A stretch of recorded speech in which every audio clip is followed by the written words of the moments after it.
ergeyga gaarka ah midowga Yurub u qaabilsan Soomaaliya Ambassador Nicholas Berlanga oo socdaalkiisii ugu horeeyay ku tagay gobolka Togdheer tan iyo intii xilka loo igmaday ayaa markii ugu horeysay ka hadlay arrinta buuqa badan ee ka dhashay ee ku aadan qaabka loo qaybiyay saamiga gobolada bariga Somaliland ay ka heleen sanduuqa horumarinta ee SDF oo wadamada Yurub ay ku shubaan macaawinooyinka ay Somaliland ugu deeqaan.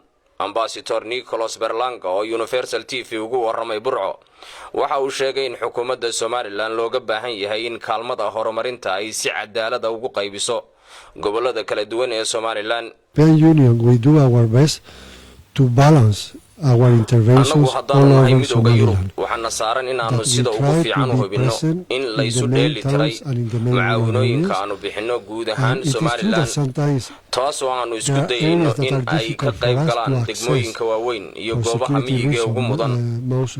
waa run in mararka qaar ay nagu adkaato in aanu gaadhno goobaha qaar sababa ammaan awgeed, laakiin inta badan waxaanu dawladda ku cadaadinaa in mashaariicda horumarinta ay u qaybiso meelaha ka baxsan Hargeysa sida Berbera, Burco iyo gobolada kala duwan.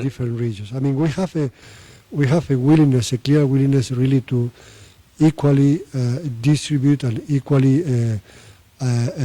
be present in all the regions. kulan gaar ah oo ay wada qaateen xildhibaano ka tirsan dawladda hoose ee degmada Burco iyo wafdiga uu hogaaminayo safiirka midowga Yurub ayaa waxa ka mid ahaa qodobadii lagaga hadlay dib u dhiska dugsiga farsamada ee Burco, waxaana safiirka aan weydiiyay in uu jiro wax ballanqaad ah oo arintaasi ku aadan. I didn't promise anything. I know perfectly that the laakiin waxaan si fiican u ogahay in dugsiga farsamada ee Burco uu yahay midka ugu muhiimsan haddaanu hadda ahayn waxa uu ahaa midka ugu muhiimsan Somaliland. siyaasadda aanu Somaliland kula shaqeyno waxaa ka mid ah in wax laga qabto dugsiyada farsamada.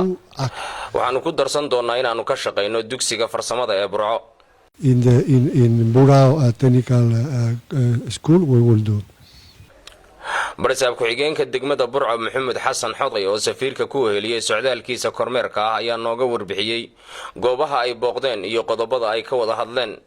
bismillaahir rahmaanir rahiim. mahadsantahay Nuuridiin. waxaa noo yimi ambassadorka midowga Yurub u fadhiya Somaliland iyo Soomaaliya. waxaan tagnay meelo mashaariic badan laga hirgeliyay oo beer ay ahayd maxay ahayd kulankii halkii ugu horeysaan geynay oo kanaaladan biyahan iska soconaya faraha badan la dooxa marayo oo beeraha loo karjabiyo mashruuc hore ahaa oo dhamaystirmay. waxaan kala hadalnay waxyaabo fara badan oo gobolkan muhiim u ah iyo mashaariic fara badan. dabcan aad buu soo dhaweeyay iskuulkii instituutka kamid ahaa. waxa kamid ahaa in Burco maanta hadii xoolo lagu ogaa ay tahay gobol iyaguna beerihiina si aada ay ugu soo badanayaan oo u baahan ilaa 11 tuulo ilaa 14 tuulo oo kaba dheer kamid yahay oo ood kamid egbicil kamid yahay oo beer kamid tahay. xildhibaan Mubaarak Yuusuf Cilmi Bidhi oo aan weydiiyay sida ay u arkaan cabashada bulshada ka soo yeedhaysay ee ku saabsan saami qaybsiga mashaariicda sanduuqa horumarinta ee Somaliland gaar ahaan saamiga la siiyay gobolka Togdheer ayaa waxa uu sheegay waan la qabnaa cabasheedu maanta kaliya maaha 2018 markii la qaybiyay saala socoteen 73 boqolkiiba 73 waxa la siiyay saddex gobol ee galbeedka Somaliland 23 waxa la siiyay gobolada bariga oo Burco ka mid tahay. waqtigaana waan cabanayn maanta waan islahayn mashaariic badan ka socoto gobolka oo dhinac walbana waan islahayn wax badan baa helaysaan 5% bana la siiyay ilaa hadda ma garanayno waxay gobolku maartay wadarkaysay in maartay aanu safiirka laftiisu maartay uu ka hadlayay marka arrintaas waan la qabnaa bulshadeeda waana runtii waxaan ka sugaynaa jawaab madaxweynaha Jamhuuriyadda Somaliland baanu ka sugaynaa inuu arrinta eego oo jawaab naga siiyo oo guddiga soo kala xisaabtamo. sida imika ambassadorku sheegay isagoo aan su'aalka weydiiyay waa shaqadiina arrimahaas oo kale in goor hore laga sii shaqeeyo ay ahayd marka ma la oran karaa idinka shaqadiiniiba ayad qabteen. والله أنا مشاريع بدنا قبل كسعودة وأنا قد بني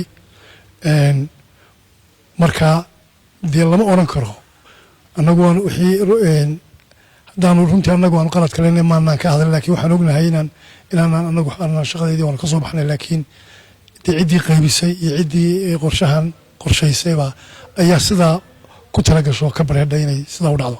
haddii madaxweynaha soo jeedintiina uu waxba ka qabsoomi waayaan maxaa kale ay idiin meel yaal dee waxaa noo meel yaala inaan isku tashanno inaan gobol ahaan isku tashanno baa noo meel taallo dee dhaqaalaha aan ku tashanno cashuurtaan qaadna iyo dhaqaalahayaga iyo shacabka gobolka Togdheer aan ku tashanno.